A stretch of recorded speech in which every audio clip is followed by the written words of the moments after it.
अभी मैं बिजली विभाग अधीनस्थ यानी लालगांव पावर हाउस में हूँ। बात करूँ यहाँ पर अभी हाल में ही यानी लगभग 5:30 बजे खबर मिली, आउटसोर्स रूम में एक कार्यरत कर्मचारी कहीं न कहीं से अपनी जो लीला होती है वो समाप्त कर लेता है एक तार के झूले नुमा एक फांसी के फंदे में। यहाँ पर ऑपरेटर भी हैं, उनसे मैं जानने का प्रयास करूँगा कि आखिर क्या कुछ वजह है सामने निकल कर आई है। और उससे पहले सबसे पहले मैं तस्वीरें दिखाऊंगा कि जहां पर ऐसा कृत्य किया गया है, यानी मैं कहूं इस तरीके के जो लीलाएं की गई है और अपने आप को कहीं न कहीं से इस धरती लोक को छोड़ करके चले गए। मैं चाहूँगा दिखाने का सर ये कौन सा कमरा था जहां पर ये इनकी जो लीलाएं थी लगभग अंतिम बार देखी गई थी। तो देखिए उधर वो कंट्रोल रूम है और ये तार है, तो देखिएगा इस तार के माध्यम से कहीं न कहीं से वो फंदा बनाए और तार के माध्यम से देख सकते हैं फंदे पर वो कहीं न कहीं झूल जाते हैं। आप मैं चाहूँगा आप थोड़ा तस्वीरें अंदर आकर दिखाने का प्रयास करिएगा। देखिए ये सीढ़ी, सर ये सीढ़ी ऐसे ही रखी थी, तो देखिए ये सीढ़ी होती है और इस सीढ़ी से चढ़ते हैं और चढ़ने के बाद में ये ऊपर जब ये पंखे का ये झूला जो है उस पर फंसाते हैं और तस्वीरें कहीं न कहीं से वो अंतिम सांसें इसी जगह से ले लेते हैं। सर उनका क्या नाम था? दीप नारायण मिश्रा। दीप नारायण मिश्रा। आपका क्या नाम है? ऋषिकेश शुक्ला। तो आप ही ऑपरेटर हैं। तो सर ये सभी लोग जितने भी थे आउटसोर्स के रूम में यहाँ कार्यरत ऑपरेटर थे, वो भी थे या फिर नियमित के रूम में थे? नहीं, आउटसोर्स के रूम में। कितनी उम्र रही होगी उनकी? होगी 35-35 करीब होगी। भयावह तस्वीर यहाँ पर सामने हुई, तो उससे वजह से थोड़ा सा अंदर से भय भी लगता है। लेकिन तस्वीरें देखिएगा, सबसे पहले ये जो तार का फंदा होता है तो बिजली के तार से ही अंतिम लीलाएं बिजली विभाग के पावर हाउस के अंदर कर ली। लेकिन उसकी जो खास वजह है पुलिस के हिसाब से अगर माने तो उनका कहना है कि घर की कुछ मैटर थे, यानी अब जो भी घरेलू मैटर रहा होगा। और इसके बाद में जो एक बाइट चलेगी, उनके भाई जी हैं और भाई भी यहीं पावर हाउस में यहाँ कार्यरत हैं ऑपरेटर के रूप में। क्या नाम है आपका? संतोष कुमार मिश्रा। ये जो मृतक हैं तो इनके आप कौन हैं? भाई। क्या नाम? अच्छा, तो आप भी वहीं स्टेशन ऑपरेटर में हैं? जी। अच्छा, ये जो फांसी के फंदे में लटक गए हैं, क्या कुछ कारण समझ में आया? कारण तो कुछ नहीं था, हम लोगों से कुछ बताया ही नहीं। ऐसा कुछ कहा जा रहा है कि घरेलू कुछ मैटर था, अधिकारियों द्वारा बताया। घर में कुछ बताते तो हम कुछ जानकारी होती, कोई लड़ाई झगड़ा होता तो कुछ समझ में आता।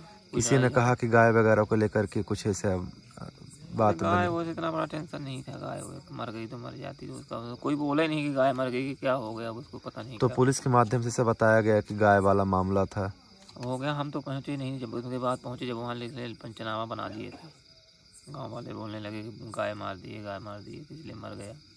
ये सब चर्चा वहीं थी। तो अब क्या पुलिस प्रशासन से क्या कुछ आशाएं भी हैं कि अब पुलिस प्रशासन से क्या आशा है, अब देखते हैं क्या करते हैं पुलिस वाले। नहीं तो कुछ उम्मीद है या फिर गुहार है, जो अभी भी कुछ संशय है कि हमें अभी कुछ न्याय की आवश्यकता समझ में आ रही है? न्याय अब देखिए क्या करते हैं विभाग। जी। तो सर ये जिस तरीके से पुलिस का जो कहना रहा है कि गाय वाला मैटर था जी, और गाय को मार दिए और क्या कैसे करके उसकी मृत्यु हो गई, उसके सदमे में वो कहीं न कहीं अपनी लीलाएं समाप्त कर लेते हैं। जी, जी। तो क्या ये बातें कुछ ऐसा महसूस होती है कि सच थी या फिर कुछ और वजह भी ऐसा कभी आप लोगों से शेयर की थी उन्होंने?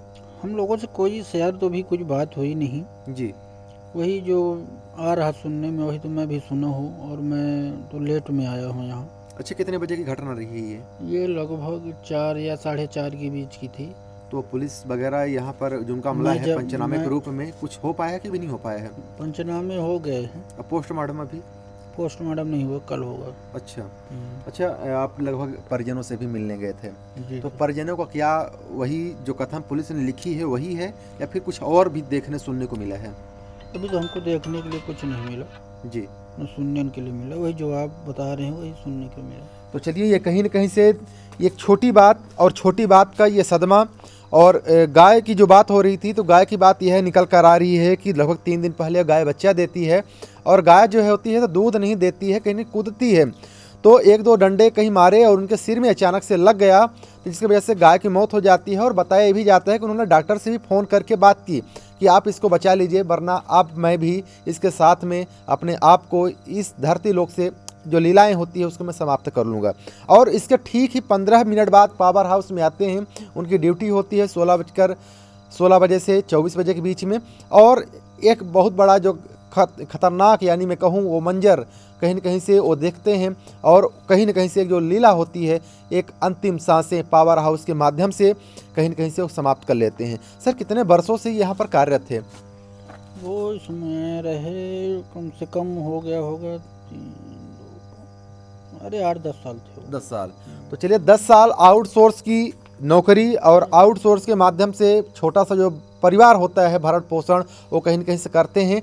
और ऐसी तस्वीरें बिजली विभाग में कहीं न कहीं से मानसिक प्रताड़ना जैसा जो रूप होता है तो घरेलू और बिजली विभाग के अधीनस्थ कार्य के दौरान भी अधिकांश कर्मचारियों में देखा जाता है। अभी हाल में ही रीवा की एक अपडेट है, एक काशी प्रसाद मिश्रा जी जो लगभग लाइन में कार्य करने के दौरान कहीं न कहीं से एक्सीडेंट हो जाते हैं और आज भी कहीं न कहीं ज़िंदगी और मौत के बीच में जूझ रहे हैं। उसके लिए जो प्रशासन की जो सुविधाएं होती है, जो प्रशासन के जो इंश्योरेंस होता है वो कहीं न कहीं से धूमिल नज़र आ रहा है, जिसके वजह से जितने भी आउटसोर्स कर्मचारी हैं चंदे कहीं न कहीं लगा करके उनको दवाइयाँ जो होती है वो दवाइयाँ यानी उपचार का कहीं न कहीं से व्यवस्था हो रहा है। लेकिन कहीं से कहीं जो प्रशासन की जो एक जिम्मेदारी होती है तो आउटसोर्स को केवल आउटसोर्स तक ही सीमित रखा गया है, जिनके बलबूते पूरे विभाग चलता है। तो चलिए ये यहाँ की जो तस्वीरें थी, लगभग काफ़ी देर से भ्रामक तस्वीरें चल रही थी, भ्रामक खबर चल रही थी, उसके लिए पुष्टि के लिए ये लालगांव या पावर हाउस से मैं आर्यन जसवाल। जय हिंद।